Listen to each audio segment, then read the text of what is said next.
नमस्कार, आप देख रहे हैं 4 पीएम और मैं हूं आपके साथ निधि तिवारी। लोकसभा चुनाव को लेकर अब सियासी हलचल काफी तेज हो गई है। मार्च महीने की शुरुआत हो गई है और चुनाव आयोग इसी महीने में कभी भी लोकसभा चुनाव की तारीखों का ऐलान कर सकता है। लेकिन तारीखों के ऐलान से पहले चुनाव आयोग ने सभी राजनीतिक पार्टियों को सख्त चेतावनी दी है और काफी सख्त एडवाइजरी भी जारी की है। आयोग की ये सलाह इस महीने के अंत में लोकसभा चुनावों की घोषणा से कुछ महीने पहले ही आई है। लेकिन क्या ये सारे नियम केवल विपक्षी पार्टियों के लिए होंगे? क्या इन नियमों का उल्लंघन करने पर केवल विपक्ष पर ही कार्रवाई होगी या फिर बीजेपी को भी इससे कुछ फर्क पड़ेगा? तमाम चीजें हैं और किस तरह की एडवाइजरी जारी की है, क्या कुछ कहा है, कैसे सख्त लहजे में बोला है, सारी चीजें आपको बताएंगे और इस पर चर्चा करेंगे। और इस चर्चा में हमारे साथ मौजूद है प्रोफेसर अखिल स्वामी सर। सर, स्वागत है आपका। सर, पहले दिखा देती हूँ कि चुनाव आयोग ने टिप्पणियां क्या क्या की हैं, फिर इस पर चर्चा करते हैं। तो सबसे पहले है कि चुनाव प्रचार के दौरान मंदिर, मस्जिद, गिरजाघर, गुरुद्वारे या कोई अन्य पूजा स्थल का उपयोग चुनाव प्रचार के लिए नहीं किया जाना चाहिए। इसके बाद है कि राजनीतिक दल जाति, धर्म और भाषा के आधार पर वोट मांगने से परहेज करें। श्रद्धालु और भगवान के बीच संबंधों का उपहास ना उड़ाए। इसके बाद चुनाव आयोग ने कहा है कि जिस तरह की राजनीतिक दल ऐसी घोषणा करने से बचें जो पूरी ना की जा सकती हो और लुभाने वाले वादों को मतदाताओं को रिश्वत देना माना जाएगा। इसके अलावा जाति, धर्म और भाषा के आधार पर वोट मांगने पर होगी कार्रवाई, चुनाव आयोग का कड़ा निर्देश। तो ये सर इतनी सारी चेतावनियां चुनाव आयोग ने जारी कर दी हैं और साफ तौर पर कहा जा रहा है कि इसका उल्लंघन करने पर कड़ी कार्रवाई होगी। तो ये क्या लगता है आपको, केवल विपक्ष के लिए जारी है या फिर सत्ता पक्ष के लिए भी होंगे? देखिए, ये जो एडवाइजरी मैंने देखी निधि, मुझे खुद नहीं समझ में आया कि ये एडवाइजरी किसको इंगित कर रही है, किसको लक्ष्य में रख के बनाई गई है। देखिए, अगर धर्म का उपयोग नहीं होना, अगर जाति का उपयोग नहीं होना, अगर मंदिर मस्जिद का उपयोग नहीं होना, तो ये बीजेपी के लिए बहुत खतरनाक संकेत है। बिना इन चीजों का उपयोग किए हुए तो बीजेपी चुनाव जीत ही नहीं सकती। अब भगवान श्री राम के मंदिर का इतना भव्य उद्घाटन उन्होंने कर दिया, उनकी प्राण प्रतिष्ठा भगवान की कर दी। अगर उसका लाभ नहीं उठा पाई बीजेपी, तो ये तो चुनाव आयोग से कोई पंगा तो नहीं हो गया कहीं बीजेपी का। एक तो देखिए संकेत ये मिलता है, और दूसरा ये संकेत मिलता है कि क्या ये माना जाएगा, अगर राहुल गांधी ने पहले कह दिया, ये घोषणा कर दी कि अगर इंडिया अलायंस की सरकार बनी तो एमएसपी की गारंटी दी जाएगी। अब ये तो देखिए इंटरप्रिटेशन का सवाल है। ये निर्णय कि कौन लेगा कि इसको पूरा किया जा सकता है या नहीं पूरा किया जा सकता। देखिए, हम जैसे लोगों का जो आर्थिक मामलों के थोड़ी बहुत स्टूडेंट हैं, उनको जानकारी रखते हैं, हम मानते हैं कि इसमें कोई समस्या नहीं है, एमएसपी की गारंटी दी जा सकती है। लेकिन अगर मान लीजिए ये कहीं कहा जाए कि हम एमएसपी की गारंटी देंगे और फिर चुनाव आयोग इस पर निर्णय ले, ये तो पूरा ही नहीं किया जा सकता और ये तो प्रलोभन है, इसलिए हम आपको दंड देंगे। अब जैसे सचिन पायलट ने बताया, कहा चुनाव के पहले, खैर अभी तो चुनाव जो आचार संहिता लागू नहीं हुई है, उन्होंने कहा कि जो अग्निवीर के मामले में हम अग्निवीर योजना को वापस ले लेंगे अगर इंडिया अलायंस की सरकार बनी तो।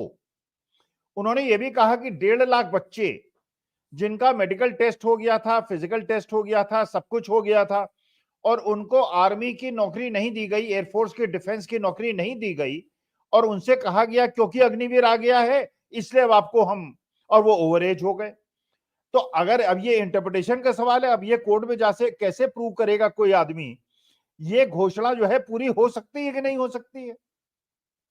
अगर चुनाव आयोग ये इंटरप्रेट करेगा कि नहीं ये तो पूरी नहीं हो सकती, तो ये तो एक प्रकार से प्रलोभन है। लेकिन अगर माननीय मोदी जी ये कहेंगे कि अच्छे दिन आएंगे, अब अच्छे दिन आएंगे, अब अच्छे दिन का क्या इंटरप्रिटेशन है, अच्छे दिन का क्या मतलब है? क्या अच्छे दिन का ये मतलब है कि बड़े बड़े पूंजीपतियों की संपत्ति तो 5 गुनी बढ़ जाए और छोटे उद्योग, छोटे दुकानदार, जो गरीब आदमी है उसकी आमदनी कम हो जाए? क्या इसको प्रलोभन माना जाएगा कि नहीं माना जाएगा?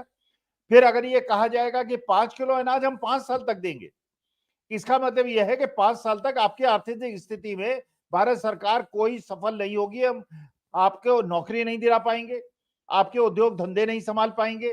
5 साल तक 5 किलो अनाज लीजिए और खाइए और पड़े रहिए। लेकिन अब इसको प्रलोभन माना जाएगा कि इसको प्रलोभन नहीं माना जाएगा? मध्य प्रदेश के अंदर आपने देखा, खैर वो तो चलिए पुरानी बात हो गई, लेकिन आपने कहा कि साहब वो लाडली बहन योजना चला दी।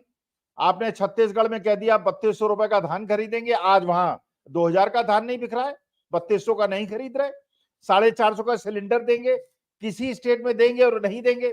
तो सवाल यह है प्रश्न है इंटरप्रिटेशन का। अगर कोई विपक्ष कहेगा, कोई आश्वासन देगा, तो अगर इसका इंटरप्रिटेशन होगा ये तो प्रलोभन है, और अगर बीजेपी देगी और माननीय मोदी जी कहेंगे तो कहेंगे नहीं नहीं ये प्रलोभन नहीं है, ये तो पॉसिबल है। अब पॉसिबल है या नहीं वो तो तब पता चलेगा जब आदमी सत्ता में आएगा। तो सबसे बड़ा टेस्ट उस पार्टी के लिए है जिसको ये पूरा आश्वासन है कि वो सत्ता में आ सकता है। अच्छा, अब जिस प्रकार की घटनाएं घट रही हैं निधि, मेरे को ऐसा लगता है कि मामला जो है काफी गंभीर हो चुका है। कांग्रेस से, आरजेडी से, समाजवादी पार्टी से लोगों को बुला लिया और टिकट किसको दे रहे हैं? अक्षय कुमार को, कंगना रनौत को, और हो सकता है उसको भी दे दे, क्या नाम है उसका, कटरीना कैफ को, हो सकता है, अभी उसका नाम चर्चा में नहीं है, लेकिन कंगना रनौत का चर्चा में है और अक्षय कुमार का चर्चा में है। अरे भैया बीजेपी वालों, जो तुम 40-40 साल से वहां तपस्या कर रहे हो, दरी बिछा रहे हो, टेंट लगवा रहे हो, लोगों की सेवा कर रहे हो, और ये जो कांग्रेस आरजेडी के लोग बीजेपी में जा रहे हो, ये काहे के लिए जा रहे हो जब टिकट ही अक्षय कुमार को, कंगना रनौत को मिलना है? तो मुझे लगता है ये जो चुनाव आयोग की घोषणा है, मैं इसको समझ नहीं पा रहा हूं। या तो इनका बीजेपी से बहुत बड़ा पंगा हो गया है, इनको लग गया है बीजेपी सत्ता में नहीं आ रही, मोदी जी सत्ता में नहीं आ रहे, इसलिए इन्होंने मोदी जी को ऐसा घात किया है। क्योंकि अगर धर्म की बात नहीं होगी, देखिए 3 चीजें हटा दीजिए, मुसलमान, पाकिस्तान और राम मंदिर, ये 3 चीजें अगर हटा दीजिए तो बीजेपी चुनाव नहीं जीत सकती। इस मुद्दे पे अगर चुनाव आयोग चाह रहा है कि बीजेपी बात करे कि पिछले 10 साल से उन्होंने क्या क्या किया है, क्या अमीरी गरीबी घटाई है, क्या उन्होंने अच्छे दिन लाए हैं, क्या किसानों की आमदनी दुगनी हुई है, क्या 2 करोड़ नौकरियां मिली हैं, अगर इस पे चुनाव आयोग चाहता है कि हो भाई देखिए, चुनाव वास्तविकता में होना तो इसी बात पे चाहिए कि आपको जो हमने मैंडेट दिया था उसके आपने जो आश्वासन दिए थे कितने पूरे किए। आगे के आश्वासन में नहीं होता, पुराने जो आश्वासन दिए थे उनकी पूर्ति पर, उस पर बीजेपी कुछ कह ही नहीं सकती, बीजेपी के पास कोई जवाब ही नहीं है। तो इसका मतलब यह है कि या तो चुनाव आयोग के राजीव साहब ने बीजेपी से कोई पंगा ले लिया है और वो समझ गए हैं कि वो जीतने वाले नहीं है, या इसके पीछे ये चाल है कि बीजेपी की जो घोषणाएं हैं उनको वो आचार संहिता का दुरुपयोग नहीं मानेंगे, उसको वो रेवड़ी नहीं मानेंगे, और अपोजिशन जो भी कहेगा उसको रेवड़ी मान लेंगे। बिल्कुल ठीक कह रहे हैं सर, लेकिन ये एडवाइजरी ऐसे वक्त में जारी की गई है जब आप देख रहे हैं कि पीएम मोदी लगातार रैलियों पे रैलियां कर रहे हैं, और जो है बिहार में भी काफी सारी घोषणाएं हो रही हैं। तो वही बंगाल में अभी पीएम मोदी कल ही गए थे, वहां पर भी करोड़ों की सौगात देकर आए हैं और मुफ्त की बिजली और तमाम तरह की चीजों का ऐलान किया है। तो ये भी तो फ्रीबीज हुई, और मुझे नहीं लगता कि जितनी घोषणाएं होती हैं उतनी पूरी भी की जाती हैं, वो कोई भी घोषणा पूरी नहीं की जाती है। तो इस तरह से जो टिप्पणी की गई है, तो लगता है कि क्या पीएम मोदी पर भी कार्रवाई हो सकती है? नहीं नहीं, देखिए अभी तो चुनाव आचार संहिता लागू नहीं हुई है, तो अभी ये बात तब होगी संहिता लागू हो जाएगी। लेकिन इसका मतलब तो देखिए, मोदी जी तो ये आश्वासन इसलिए दे सकते हैं, उनको शायद आभास हो गया वो सत्ता में नहीं लौटने वाले हैं। भाई देखिए, परेशानी उस आदमी की होती है जिसको सत्ता में आने की संभावना हो। भाई वचन तो आप तब पूरा करेंगे ना। देखिए, मैंने जितने चुनाव आज तक अपने जीवन में निधि देखे, उसमें केवल राजनीतिक दलों के नेताओं को मैंने ये कहते हुए सुना है। जो सत्ता पक्ष का था वो ये कहता था हमने ये काम किए, हमने ये आश्वासन दिया था, हमने पूरा किया। हाँ, 2-3 आश्वासन जरूर पूरे करे बीजेपी ने, धारा 370 हटा दी, लेकिन जो आर्थिक और सामाजिक विषयों पे उन्होंने आश्वासन दिए थे वो कोई पूरा नहीं हुआ। भाई अगर मान लीजिए 2 करोड़ नौकरियां मिल गई होती, मान लीजिए किसानों की आमदनी दुगनी हो गई होती, अगर महंगाई कम हो गई होती, अगर नारियों पे अत्याचार कम हो गया होता, अगर SC ST पे अत्याचार बंद हो गया होता, अगर आदिवासियों के चेहरे पे पेशाब न किया गया होता, अगर दलितों को जीभ से बांध के न पीटा गया होता, तो बीजेपी अपने सीने पे तान के कहती कि हमने अपने आश्वासन पूरे किए, जो हमने कहा था किया, हमको वोट दीजिए। बाकी ये धर्म और जाति की बात करने की आवश्यकता ही नहीं होती। मोदी जी को यह भी बताने की आवश्यकता नहीं होती कि मैं ओबीसी हूं। तो असली, लेकिन और अपोजिशन क्या कहता? अपोजिशन को यह कहना चाहिए था, भाई 10 साल के अंदर आपने जो आश्वासन दिए थे, ये आपके वचन पत्र में थे, ये आपने पूरे नहीं किए। क्योंकि आपने पूरे नहीं किए, इसलिए आपको सत्ता से हटा देना चाहिए। तो क्या चुनाव आयोग ये चाहता है? क्या चुनाव आयोग ये चाहता है कि जो राजनीतिक मुद्दे होने चाहिए उस पर चुनाव हो? अगर चुनाव आयोग ये चाहता है तो मोदी जी आज रात में तीनों चुनाव आयुक्तों को बदल दीजिए और वहां पे जय शाह को बिठा दीजिए, संबित पात्रा को बिठा दीजिए और अपनी पसंद के 3 लोग बिठा दीजिए, क्योंकि ये लोग लगता है आपकी खिलाफत कर रहे हैं। धर्म और जाति के बिना माननीय मोदी जी आप चुनाव जीत नहीं सकते। बिल्कुल ठीक कह रहे हैं सर। और इस बार सर चुनावों को लेकर ये खबर आ रही है कि बीजेपी अपने 100 से ज्यादा सांसदों की टिकट काट सकती है। और इसी को देखते हुए शायद गौतम गंभीर ने आज संन्यास लेने का ऐलान कर दिया। उन्होंने कहा है कि मैं राजनीति छोड़ रहा हूं और मैं जेपी नड्डा और पीएम मोदी से इसकी इजाजत चाहता हूं। और तो क्या लगता है, इन्होंने टिकट कटने के डर से ही राजनीति छोड़ी है? और क्या लगता है कि इस बार बीजेपी जो है वो किन किन लोगों की टिकट काट सकती है? नहीं नहीं, इनका गौतम गंभीर का टिकट नहीं कटना था, लेकिन कुछ उन्होंने ऐसी सिद्धांतवादी बातें कर दी थी। अब वो भूल गए थे कि वो बीजेपी में है। अब सिद्धांतवादी बातें अगर गौतम गंभीर करेंगे, वो ये अगर बीजेपी में रह के करेंगे तो ये तो भाई मेरे ख्याल से बीजेपी को अच्छी लगने वाली बात नहीं है। उनको बात करनी चाहिए थी धर्म की, जाति की। 500 साल पहले ये हुआ, टीपू सुल्तान ने वो किया, हैदर अली ने वो किया। लेकिन गौतम गंभीर ने अगर इस प्रकार की बातें की, गौतम गंभीर इलेक्शन अच्छा फाइट करते, लेकिन गौतम गंभीर को यह मैसेज मिल गया है निधि कि वो चुनाव हार जाते। देखिए, आम आदमी पार्टी ने जो 4 कैंडिडेट डिक्लेयर किए हैं, बाकी अभी कांग्रेस ने तो डिक्लेयर किए नहीं है।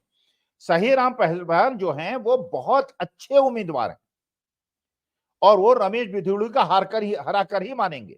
आपको पता है कि प्रवेश वर्मा के इलाके में प्रवेश वर्मा की बहुत भीषण खिलाफत है। बीजेपी के नेता उनका विरोध कर रहे हैं। नई दिल्ली सीट का भी तो अभी इंडिया अलायंस में तो सारे समझौते हो गए।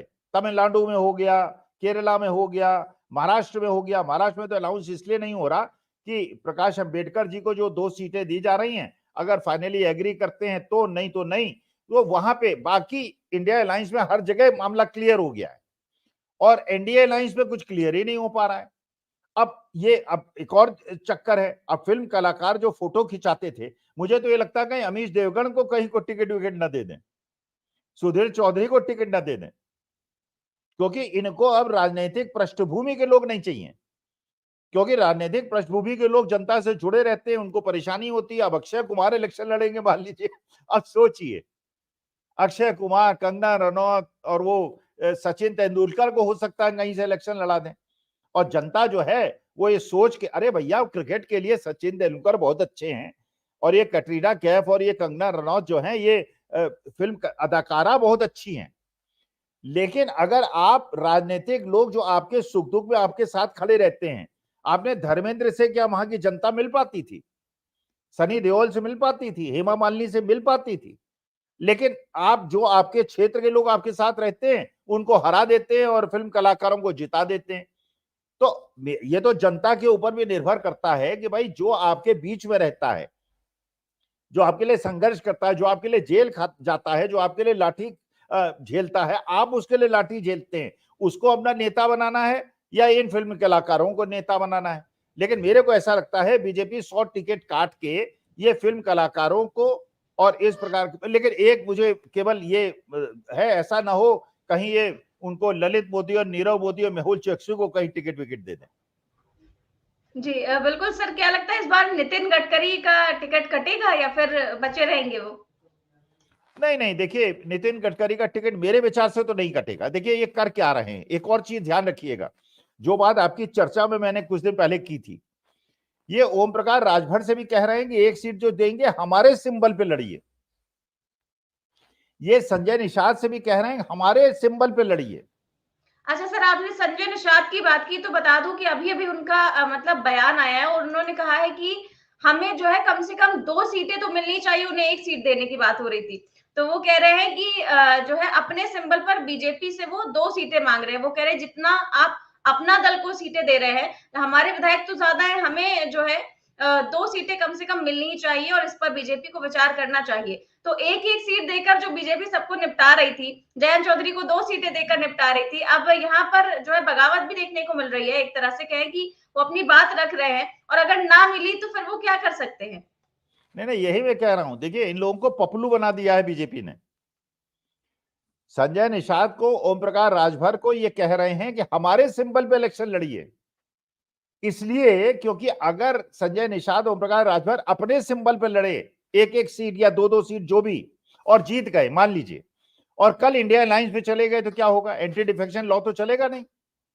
एंटी डिफेक्शन लॉ तो तब चलेगा जब ये लोटस सिंबल पे इलेक्शन लड़ेंगे बिल्कुल और ठीक, जीतेंगे। बिल्कुल ठीक। ओम प्रकाश राजभर ने भी कह दिया है, मैं अपने ही सिंबल पे लड़ूंगा, और नहीं तो मैं बिल्कुल पलटी मार सकता हूं। और यही बात संजय निषाद कह रहे हैं। अरे आप देखते जाइए, अभी तो कौन कौन पलटी मारेगा। इंडिया अलायंस ने तो देखिए अपनी चीजें सुधार ली है। जिन जिन के टिकट कटने वाले थे, जिनको आभास हो गया था, जैसे मान लीजिए वहां पे झारखंड के अंदर जो एक महिला सांसद ने अपना टिकट पार्टी छोड़ी है, बीजेपी में गई हैं, उन्हें पता है उनकी सीट जो है जेएमएम को जाने वाली है। अब जेएमएम को जाने वाली है तो उनको जब टिकटें नहीं मिलना है तो वो बीजेपी चली गई है, बीजेपी से लड़ लेंगी। लेकिन ये समस्या अभी एनडीए सुलझा नहीं पा रहा है। और ये आप लोग हमेशा चर्चा देखते हैं, हर गोदी मीडिया में हर जगह देख रहे हैं, इंडिया में ये हुआ, इंडिया में वो नहीं हुआ, हिमाचल में ये हुआ, हिमाचल में वो हुआ। असली मुद्दा ये है, जो मैं आपके कार्यक्रम में कह चुका हूं, खाना बना हुआ है 10 आदमियों का, बुला लिया 1000 आदमियों को। अभी तो देखिए प्लेट पे और उसमें बिरयानी पे और इनका मटर पनीर पे कितना झगड़ा होगा।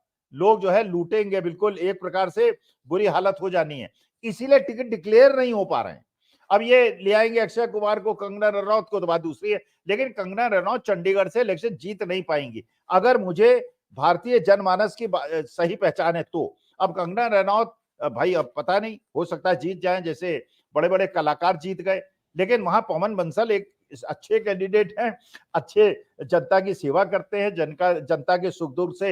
लेकिन जनता की मानसिकता तो जनता ही समझ सकती है, मैं तो समझ नहीं सकता। बिल्कुल ठीक कह रहे हैं सर। और आजकल मोदी जी जो है काफी प्रचार में व्यस्त है और वो बंगाल गए थे, वहां पर वो कह रहे हैं संदेश खाली की घटना का वो जिक्र कर रहे थे और कह रहे थे कि गुनहगार जो है वो कभी गिरफ्तार नहीं होता, लेकिन बीजेपी की कोशिशों के चलते जो है वो उनको गिरफ्तार कर लिया गया। तो बीजेपी कोशिश तब नहीं कर रही थी जब मणिपुर में इस तरह के दंगे हो रहे थे और बेटियों के साथ कितना अत्याचार हुआ वो पूरे देश ने देखा, और देश ही नहीं दुनिया में वो देखा गया, और जो है इसकी कड़ी निंदा की गई। तब उस पर कोई टिप्पणी नहीं आई और किसी तरह की कोई कार्रवाई नहीं हुई। अभी तक मणिपुर पर कोई ध्यान नहीं दिया जा रहा है, जबकि अभी रिसेंटली परसों मैंने देखा कि तमाम तरह की हत्याएं अभी भी हो रही है, लेकिन उस पर कोई ध्यान नहीं गया। और विपक्षी राज्य जहां पर बीजेपी को अपनी सीटें आने की उम्मीद नहीं है, वहां पर प्रधानमंत्री मोदी कह रहे हैं कि बीजेपी की कोशिशों के चलते हो गया।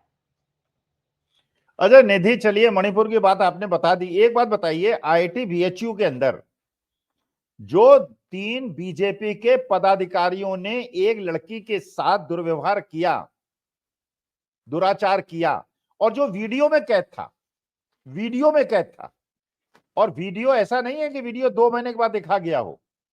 वहां जब वीडियो संज्ञान में आ गया था कि इस वीडियो में ये 3 लड़के हैं, और तीनों लड़के ऐसे नहीं हैं जो लो प्रोफाइल हो, ये वो लड़के हैं जो माननीय मोदी जी से एयरपोर्ट में जाके मिले हैं। ये वहां के सांसद के खास लोग थे, और हो सकता है इनको विधानसभा का टिकट भी मिल जाता। ये तीनों ऐसे थे, हाई प्रोफाइल लोग थे, वीडियो में उनकी फोटो थी। उसके बावजूद 2 महीने के बाद उनको गिरफ्तार किया गया, 2 महीने बाद। देखिए, संदेश खाली का जो दोषी है उसको चौराहे पे फांसी लगा दो। आईआईटी बीएचयू की लड़की के साथ जिसने दुर्व्यवहार किया, उनको, इन लोगों को साथ में फांसी लगाओ। प्रभूषण शरण सिंह को भी लगाओ, उन्नाव वालों को भी लगाओ, हाथरस वालों को भी लगाओ। देखिए, हम लोग जो है अपने देश की मर्यादाओं को टूटते हुए नहीं देखना चाहते। हमें बीजेपी कांग्रेस से कोई लेना देना नहीं है। जो भी इस देश की आबरू पे हाथ लगाए और बेटियों की इज्जत पे हाथ लगाए, 1000 हो 2000 हो जितने हो, किसी जाति के हों, किसी संप्रदाय के हों, इसलिए नहीं वो ठाकुर हैं तो उनको छोड़ देंगे, पंडित हैं तो उनको टांग देंगे, उनका एनकाउंटर हो जाएगा। विकास दुबे का चलो गुंडा था, बदमाश था, उसका एनकाउंटर हो जाएगा, लेकिन ठाकुरों का नहीं होगा। ये नहीं होना चाहिए, जाति के आधार पे नहीं होना चाहिए, धर्म के आधार पे नहीं होना चाहिए। आप ये बताइए कि इस प्रकार से जितनी भी अभी उत्तर प्रदेश के अंदर की एक घटना है, शर्मनाक घटना, आईसीयू के अंदर युवती है, आईसीयू के अंदर एडमिटेड, उसको इंजेक्ट करके उसके साथ रेप हुआ है। उत्तर प्रदेश, जहां कहते हैं कि यहां लड़कियां 8 बजे रात को 12 बजे रात को घूमती हैं, जिस प्रकार, अच्छा ये नहीं है कि वो हिंदू मुसलमान, क्योंकि संदेश खाली में हिंदू मुसलमान का एंगल है इसलिए बोल रहे हैं। अरे उन्नाव में जिस लड़की के साथ हुआ वो भी राजपूत थी और जिस आदमी ने किया वो भी राजपूत था। लखीमपुर खीरी में जिसने मारा वो भी हिंदू था और जो मरे वो भी हिंदू और सिख थे। हरियाणा पुलिस ने जिन पे गोली चलाई, जिनकी आंखें फोड़ी और जिसको मारा शुभकरण सिंह को, वो भी हिंदू था, वो भी सिख था। और शुभकरण सिंह की जो पोस्टमार्टम रिपोर्ट आई है, बड़ा व्हाट्सएप पे इन लोगों ने अफवाहें फैलाई, पेड़ पे था, पेड़ से गिर गया, उससे मर गया। पोस्टमार्टम रिपोर्ट में साफ कहा है छर्रों से मरा है वो लड़का। 22 साल के जिस लड़के की हत्या की है, ये हत्या करने वाले किस धर्म और जाति के लोग हैं? ये हिंदुस्तानी नहीं है क्या? ये जो बच्चा मरा है ये हिंदुस्तानी नहीं है क्या? जिनके आपने ट्रैक्टर जलाए हैं, जीपें जलाई हैं और जिनकी आंखें फोड़ी हैं, वो हिंदुस्तानी और हिंदू और सिख नहीं है क्या? ये क्योंकि वहां पे वो मामला जो है हिंदू मुसलमान का है, क्योंकि वो गुंडा जो है वो क्योंकि मुसलमान है इसलिए उसको हाईलाइट कर रहे हैं। अरे हिंदू हो, मुसलमान हो, किसी जाति धर्म का हो, जिसने भी महिलाओं पे बुरी निगाह डाली है उनको चौराहे पे लाके फांसी पे चढ़ा दीजिए कानून के बाद। ऐसा नहीं है एनकाउंटर कर दीजिए, छांट छांट के एनकाउंटर कर दीजिए। अगर ब्राह्मण हैं या दलित हैं या मुसलमान हैं या सिख हैं, ईसाई हैं तो मार दीजिए, और आपकी जात की है तो ये नहीं होना चाहिए। जाति आधारित ये दंड नहीं मिलना चाहिए। ब्राह्मणों के साथ जैसे कानपुर के अंदर एक ब्राह्मण परिवार को जिंदा मार दिया, उनके घर को, तो ये मार दिया। ब्राह्मणों का दिल नहीं, हम हिंदू नहीं है क्या? ब्राह्मण हिंदू नहीं है क्या? तो ये अच्छा, फिर जाटों को आपने, जाट आंदोलन में कितने जाटों को मारा? गुर्जर आंदोलन में वसुंधरा राजे की सरकार थी, कितने गुर्जरों को मारा? तो क्या गुर्जर हिंदू नहीं है? जाट हिंदू नहीं है? ब्राह्मण हिंदू नहीं है? फिर कि हिंदू है कौन? दलित हिंदू नहीं है, आदिवासी हिंदू नहीं है, यादव हिंदू नहीं है, जाट हिंदू नहीं है, भाई हिंदू बचा कौन? बिल्कुल ठीक कह रहे हैं सर। और एक सर बीजेपी सांसद का एक बयान है, काफी ज्यादा वायरल है। बीजेपी सांसद है कैलाश चौधरी, वो कह रहे हैं कि मेरी किसी गलती की सजा प्रधानमंत्री मोदी को मत देना, मुझे आने या जाने में देरी हुई हो या फिर मैं कोई काम ना करवा पाया हूं तो मेरी गलती की सजा उन्हें मत देना, उनके जैसा नेतृत्व फिर कभी देश को नहीं मिलेगा। ये जो है बीजेपी की सांसद है, वो अपनी गलती की सजा जो है प्रधानमंत्री मोदी के नाम पर मांग रहे हैं कि आप उन्हें सजा मत दीजिएगा। मतलब कहीं ना कहीं उन्हें भरोसा है कि उन्होंने कोई काम नहीं किया है जिसकी सजा जो है वो प्रधानमंत्री मोदी को वोट ना देकर मिल सकती है। नहीं तो ये क्या, ये चौधरी साहब ये कह रहे हैं कि मोदी जी को 250 सीटें मिलने वाली हैं और कैलाश चौधरी की सीट इतनी इंपॉर्टेंट है कि अगर हार गए तो बीजेपी सत्ता में नहीं आएगी। ये तो कंट्रडिक्ट कर रहे हैं मोदी जी की बात को। अरे मोदी जी तो आश्वस्त है, उनको 370 सीटें मिलने वाली हैं और उनके गठबंधन को 400 सीटें मिलने वाली। तो कैलाश चौधरी साहब चिंता मत कीजिए, आपने काम नहीं किया, हम आपको चुनाव हरवा देंगे। और आपके चुनाव हारने जीतने से मोदी जी के स्वास्थ्य पे कोई अंतर नहीं पड़ रहा है, क्योंकि मोदी जी खुद कह रहे हैं उनके स्वास्थ्य पर अंतर नहीं पड़ रहा है। मोदी जी तो इनडायरेक्टली कह रहे हैं कैलाश चौधरी को हरा दो। जिस जिन मेंबर पार्लियामेंट ने अपने क्षेत्र में काम किया उनको हरा दो, मोदी जी को कोई अंतर नहीं पड़ने वाला है। लेकिन कैलाश चौधरी साहब अपनी अकर्मण्यता को और अपनी जो आपने क्षेत्र की अनदेखी की है ना, जनता बिल्कुल आपको दंड देगी। और अगर मोदी जी ने आपको टिकट देने में गलती की थी और आपके जैसे अकर्मण्य आदमी को टिकट दिया था, आपका हारना ही मुनासिब है। बिल्कुल सर। एक और खबर सर कल से आई है कि लोकसभा चुनाव से ठीक पहले मायावती के जो भतीजे हैं आकाश आनंद, उनको वाई प्लस सिक्योरिटी जो है दे दी गई है, वाई प्लस कैटेगरी की सुरक्षा दे दी गई है। सरकार की ओर से। तो ये मेहरबानी जो है साफ तौर पर दिखा रही है कि साठगांठ उनकी हो रही है बीजेपी से। नहीं, देखिए, आकाश आनंद को वाई प्लस सिक्योरिटी मिल गई, लेकिन हम बहन जी के पास बचा क्या है? अच्छा, एक और चीज समझिएगा, सहारनपुर के जो सांसद हैं उनको मैंने सुना, उनको टिकट नहीं मिल रहा है, वो टिकट रिप्लेस हो रहे हैं। और उन सांसद महोदय ने जो स्टेटमेंट दिया, उन्होंने कहा कि मेरे लिए, पूछा डायरेक्टली तो बोला नहीं, उन्होंने इनडायरेक्टली बोला। उन्होंने कहा मेरे लिए इंपॉर्टेंट है कि देश के अंदर धार्मिक सद्भाव रहे, इसके लिए वोट देंगे हमारे लोग। इसका मतलब है वो भी ये समझ गए हैं कि बहन जी जो स्ट्रॉन्ग मुस्लिम कैंडिडेट्स थे उनको पार्टी से निकाल कर हो सकता है कोई खेल करने वाली हैं। क्योंकि ये बात देखिए, किसी के छोटी अकल आदमी को भी नहीं समझ में आ रही है। दानिश अली को हटाने का मतलब क्या था? भाई, दानिश अली के साथ अन्याय हुआ, अत्याचार हुआ, इसमें कोई डाउट नहीं। कोई भी आदमी नहीं कह सकता कि दानिश अली ने कोई बदतमीजी की थी। और जो रमेश बिधूड़ी ने उनके खिलाफ स्टेटमेंट दिया और जिस तरह की अभद्र भाषा का प्रयोग किया, दंड मिलना था, रमेश बिधूड़ी को दंड मिल गया, दानिश अली को। तो क्या बहन जी इनडायरेक्ट ये मैसेज दे रही हैं, दिख तो रही है बीजेपी के खिलाफ साथ, अपने एकमात्र विधायक से कह रही है बीजेपी के वोट दो, लेकिन जितने मुसलमान सिटिंग मेंबर पार्लियामेंट से उन्हें नाराज करके बाहर कर रही हैं कि मुसलमानों को मैसेज दे देंगे भैया बीएसपी पे वो मत रखो, तुम इंडिया अलायंस को वोट दो जिससे ये हार जाएं। अब असली जो आखिरी आशा बची है बीजेपी की, वो है हैदराबाद के मेंबर ऑफ पार्लियामेंट ओवैसी साहब। अब ओवैसी साहब आके उत्तर प्रदेश में कुछ उटपटांग करने की कोशिश करेंगे। अब प्रदेश की जनता को बिहार में भी करेंगे, वो वेस्ट बंगाल में भी करेंगे, वहां हैदराबाद में एक सीट लड़ेंगे, लेकिन यूपी, बिहार और वेस्ट बंगाल में जाके 70-80 सीटें लड़ेंगे जिससे इंडिया अलायंस हार जाए। अब ये हमारे जनता के मानस पे डिपेंड करता है, ओवैसी साहब जो कि मौसेरे भाई हैं उनकी बात मानते हैं या जो असली भाई हैं उनकी बात मानते हैं। बिल्कुल सर। और मुझे नहीं लगता कि जैसे कि ये सांसद बात कर रहे थे कि मेरी गलतियों की सजा मोदी जी को मत देना।